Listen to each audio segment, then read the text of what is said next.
नमस्कार दोस्तों, welcome back my study classes. आज आपका भाई कुणाल शर्मा लेके आया आपके लिए इंग्लिश। देखिए, इंग्लिश बोलना लिखना ये बहुत ही इम्पोर्टेंट है आज के युग में। तो इंग्लिश सीखने के लिए एक बहुत अच्छी टिप्स मैं आपको बताना चाहता हूँ। इंग्लिश एक भाषा है। क्या है? भाषा। इंग्लिश एक भाषा है और भाषा को सीखने के लिए हमको ज़रूरी नहीं है कि ये सारी चीज़ें बहुत डीपली आए। इसमें गलतियां भी हो सकती हैं। अगर हम साइकिल चलाना सीखते हैं तो उसमें भी गलती होती है। इंग्लिश क्या है? एक भाषा।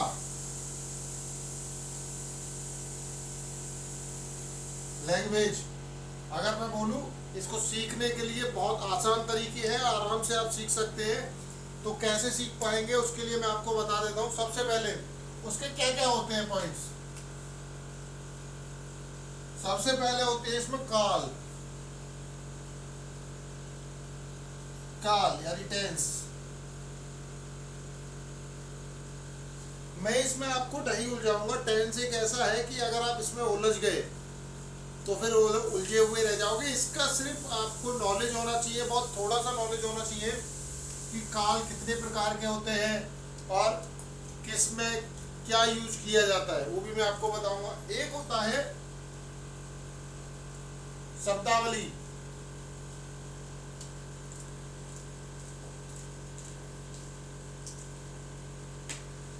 शब्दावली मतलब वोकाबली, यानी जितने ज्यादा शब्दों की आपको इसमें जानकारी होगी, जितनी ज्यादा इंग्लिश के शब्द आपको पता होंगे, आप इतनी ही अच्छी इंग्लिश बोल और लिख सकते हैं।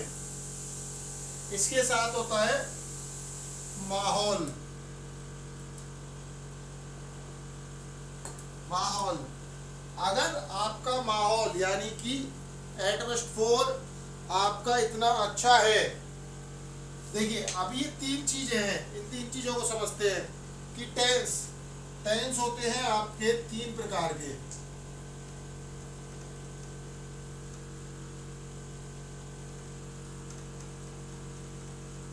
तीन टाइप के सेंटेंस होते हैं। पहला होता है पास्ट, दूसरा होता है प्रेजेंट और तीसरा होता है फ्यूचर। ये तो आपको पता ही होंगे। पास्ट मतलब बीता हुआ कल, प्रेजेंट मतलब आज और फ्यूचर आने वाला कल।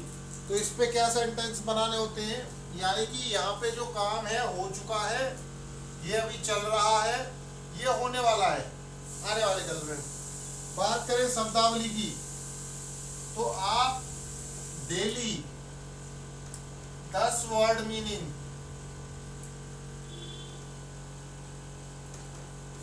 याद करें। 10 डेली की अगर आप याद करते हैं तो महीने में आप कम से कम 300 याद कर लेंगे। 300 वर्ड मीनिंग, ये बहुत इंपॉर्टेंट है। जितना नया ज्यादा सीखने को मिलेगा इतना ही बेहतर रहेगा। एक होता है माहौल। माहौल, हमारा माहौल क्या होता है कि हमने हिंदी में रहे हैं, हिंदी मीडियम से पढ़े हैं और हिंदी ही हमको आती है, तो उसके लिए माहौल होता है। अब माहौल बनाने के लिए हमसे क्या होंगी, गलतियां भी होंगी।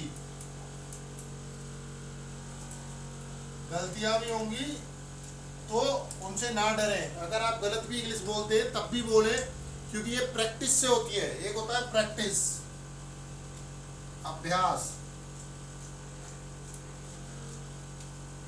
अभ्यास यानी कि प्रैक्टिस। प्रैक्टिस करना ना छोड़ा। प्रैक्टिस कैसे करेंगे? प्रैक्टिस करने के लिए मैं आपको बता दूं,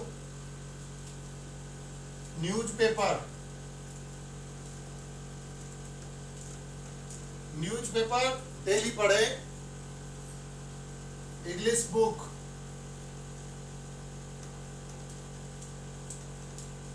इंग्लिश बुक देखे। तीसरा, आप YouTube पे अगर एक्टिव हैं, आप टीवी देखते हैं या आपने कोई भी सब्सक्रिप्शन ले रखा है जिसमें आप मूवी देखते हैं, तो मूवी जो देखें वो इंग्लिश वर्जन देखें।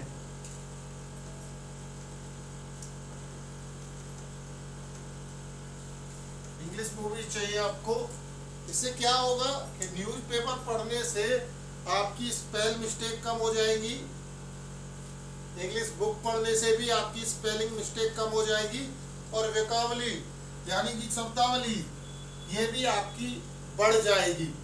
साथ ही साथ होता है इंग्लिश मूवी देखना, तो एक मूवी देखना या सुनना, देखेंगे इसका मीन्स है कि आप सुनेंगे, और इंग्लिश सुनेंगे तो आपको पता चलेगा कि किस मीनिंग को किस तरीके से बोला जाता है। बात कर लेते हैं मीनिंग की, तो मीनिंग से ले लेते हैं हम, जैसे बहुत सिंपल ले लेते हैं, इधर गो जाना, कम आना, वांट चाहना,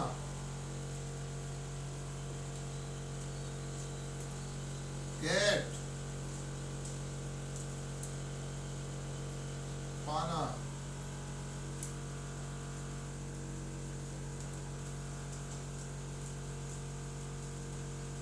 देयर वहां,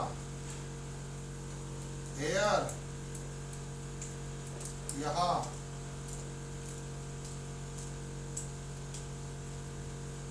गुड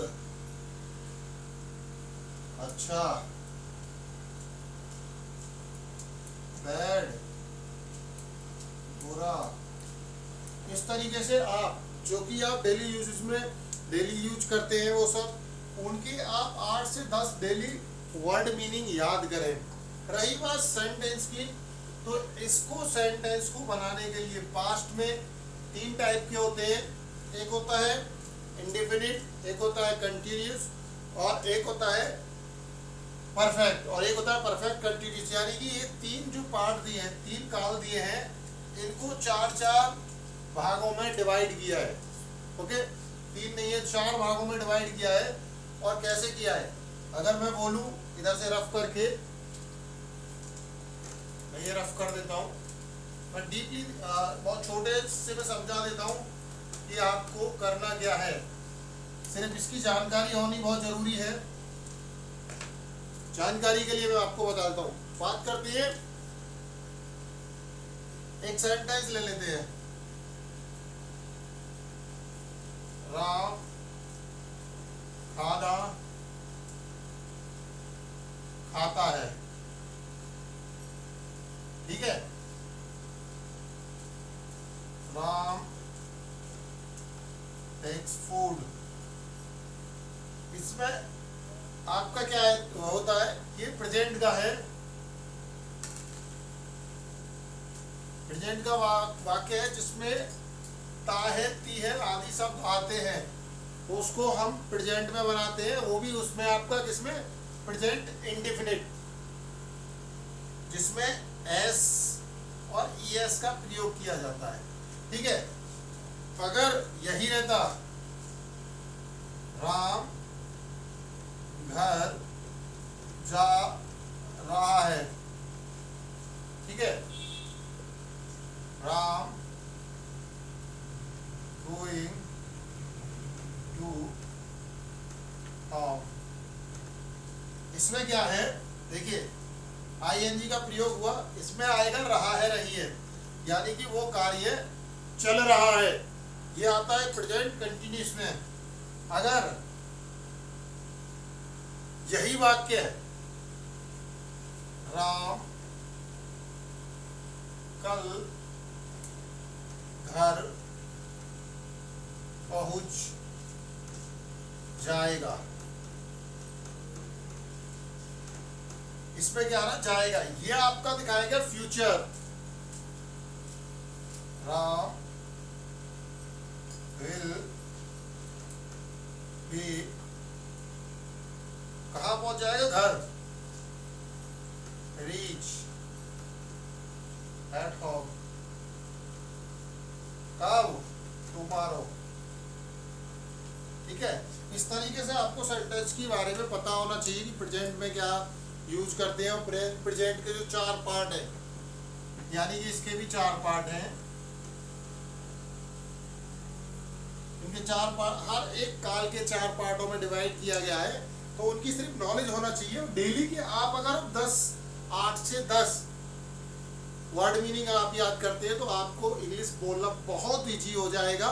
इसके लिए मैं प्रैक्टिस कराऊंगा, पैसेज भी आपको दूंगा कि एक पूरा पैसेज बना के कि इसका आप हिंदी का इंग्लिश बनाना है, कैसे बातचीत करनी है, कहाँ पे शॉर्ट में बात होती है, कहाँ पे आप लंबा प्रोसेस फॉलो कर सकते हैं, इंटरव्यू के टाइम पे किस तरीके की इंग्लिश यूज होती है, और जर्नल अगर आप दोस्तों के साथ बात करते हैं उस समय कौन सी इंग्लिश का प्रयोग किया जाता है, किस तरीके के वर्डों का आप यूज कर सकते हैं अपनी डेली लाइफ में।